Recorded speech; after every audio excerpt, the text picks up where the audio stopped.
According to the Times, Harp then wrote a letter afterwards to the president in which she wrote, and I quote, "I also am sorry if I was an embarrassment walking the course in Scotland. I want things to always be right between us. I also know I've been distracted all week, forgetting to eat throughout the days and even forgetting to sleep and only catching a couple hours at a time. With all my heart, Natalie." Harp's role is central to Trump, and she is also in constant contact with foreign leaders and the gatekeeper to the president of the United States. To be the last step for paper flow, she's not the press secretary from whom certain media requests are supposed to come. She is a channel by which, as you said, foreign leaders try to reach him if they can't some other way. She is a channel by which he reaches people he sees on television who he likes what they are saying, or that he will just send out notes to. She is with him so much of the day during those meetings, and she is talking to him throughout the evening about social media posts. So she is a specific channel of information, but she is one that he... Welcome back to Clips News. Today, we are taking a fascinating dive inside the White House inner circle to examine the extraordinary role of Natalie Harp, one of President Donald Trump's most devoted personal aides. Behind the headlines and official press operations, news reporting from veteran journalist Maggie Haberman reveals an unprecedented dynamic of loyalty, access, and gatekeeping. From personal letters declaring unwavering devotion to acting as a portable news desk on the campaign trail, Harp's unique position has reshaped how information reaches the former president.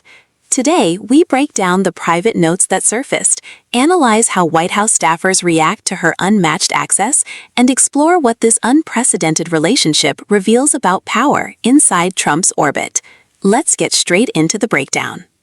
New details about Trump's powerful aide, Natalie Harp. Maggie Haberman in the New York Times with new reporting on video they've seen of Harp at Trump's golf course in Scotland. Sprinting, the Times reports, great distances to keep up with Trump's golf cart. According to the Times, Harp then wrote a letter afterwards to the president in which she wrote, and I quote, "I also am sorry if I was an embarrassment walking the course in Scotland. I want things to always be right between us. I also know I've been distracted all week, forgetting to eat throughout the days and even forgetting to sleep and only catching a couple hours at a time. With all my heart, Natalie." Harp's role is central to Trump, and she is also in constant contact with foreign leaders and the gatekeeper to the president of the United States. Out front now, Maggie Haberman, the White House correspondent for the New York Times and also the co-author of the book Regime Change: Inside the Imperial Presidency of Donald Trump. And Maggie, you note in your new article that Natalie Harp never takes a day off, not even a Sunday, right? She is committed and she is indefatigable. We start right at the top of the reporting with a look at stunning personal communications that offer a rare peek into the emotional culture of President Trump's inner circle. Maggie Haberman breaks down a letter written by Natalie Harp that reads far more like a personal declaration of devotion than standard political correspondence. In the note, Harp refers to Trump as her guardian and protector, going so far as to express that he is all that matters to her. For foreign policy analysts and political observers, these private words carry immense weight because they illustrate the precise type of unvarnished, deep loyalty that Trump prioritizes above traditional bureaucratic hierarchy. This opening segment immediately sets up the core theme of the entire news cycle. Access and emotional alignment equal absolute power in modern political operations. When an aide establishes this level of personal trust, standard White House protocols often bend around them. It provides viewers with an intimate, behind-the-scenes look at how political loyalty functions on an intensely personal level, laying the groundwork for how information flow is curated at the very top. How much does Trump depend on her?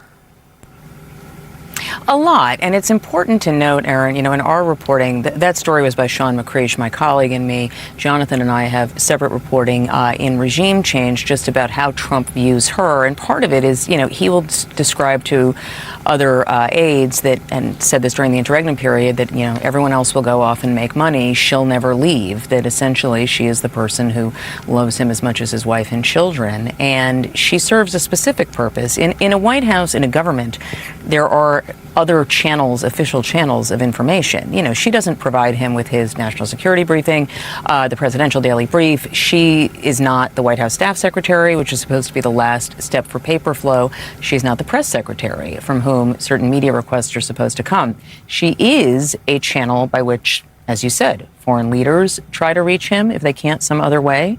She has a channel by which he reaches people he sees on television who he likes what they are saying, or that he will just send out notes to. She is with him so much of the day during those meetings, and she is talking to him throughout the evening about social media posts. So she is a specific channel of information, but she is one that he considers very important, and so do other people outside the White House. So you've reported, you're talking about how she's by his side. She writes many of his tweets. The series The Art of the Surge showed some of this in real time when Trump was responding to Kamala Harris's speech at the 2024 Democratic Convention, right? So they put these images there. I'll play a clip. How many people are watching? Can we tell how many, Dan? How many people are watching? She's talking about how great San Francisco was before she destroyed it. Do not limit access to birth control or IVF.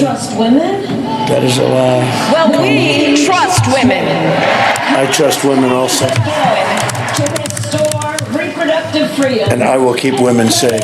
of the United States. I will proudly sign it into law. She won't. Maggie, you have covered Trump for a long time. His entire tenure as president, back when he was a businessman. Has he ever had someone who plays the role she's playing now before? It's interesting. There are people who she reminds those who have been around Trump's world for a very long time of. He used to have this group of assistants/secretaries who would sit outside of his office on the 26th floor of Trump Tower. Some of them were very, very, very serious gatekeepers. Norma Federer was one, his longtime assistant. After that, Rona Graff.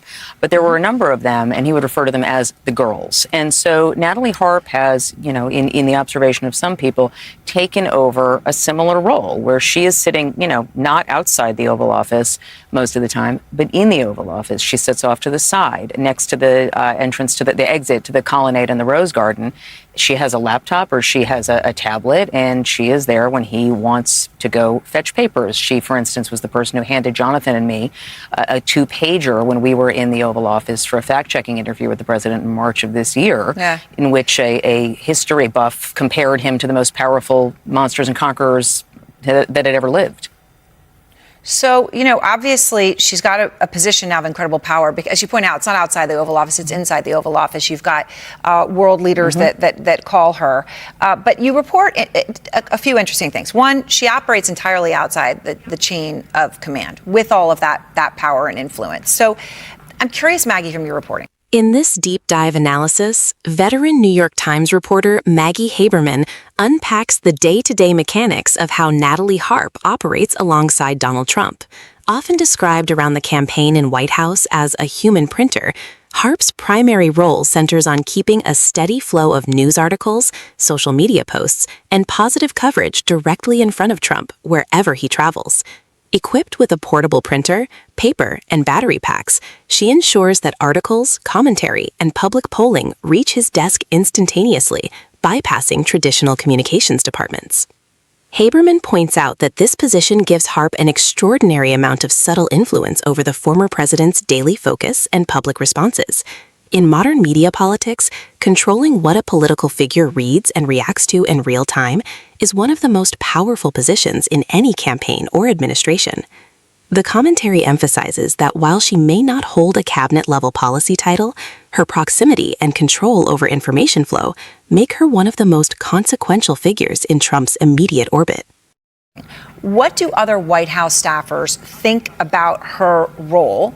And given her access and all the places that she is and all the people that she is dealing with, does she have a security clearance? Has she been vetted given this role that she's playing in the government?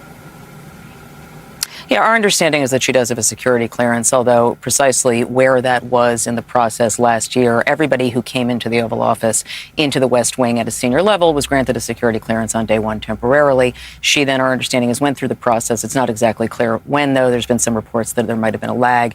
She is not beloved by a lot of her colleagues. She does sometimes work through the process. There are people who will say that she, more regularly than she used to, will update colleagues on what she's doing. But there has been a lot of controversy around Harp's role for a while, and what it ends up being reduced to in the descriptions of some people is essentially a food fight. It's different than that. I mean, she is somebody who has a huge level of access to the president. He obviously wants her there. But this is a White House. This is not a campaign. And so this is going to raise different questions about who is around the president and who is working on the taxpayer salary. Right. As you report, taxpayer-funded $150,000 salary as well. Maggie, thank you. Moving into our final key segment, the discussion turns to the internal friction and palace intrigue created by Natalie Harp's unique standing.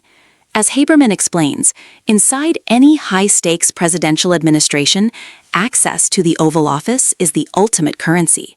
When an aide operates outside standard channels, bypassing staff secretaries and traditional security protocols to hand notes directly to the president, it inevitably creates tension with senior advisors and traditional staffers who prefer structured operations. While some insiders view her presence as an essential support system that keeps Trump energized and informed, others view the lack of traditional boundaries with concern.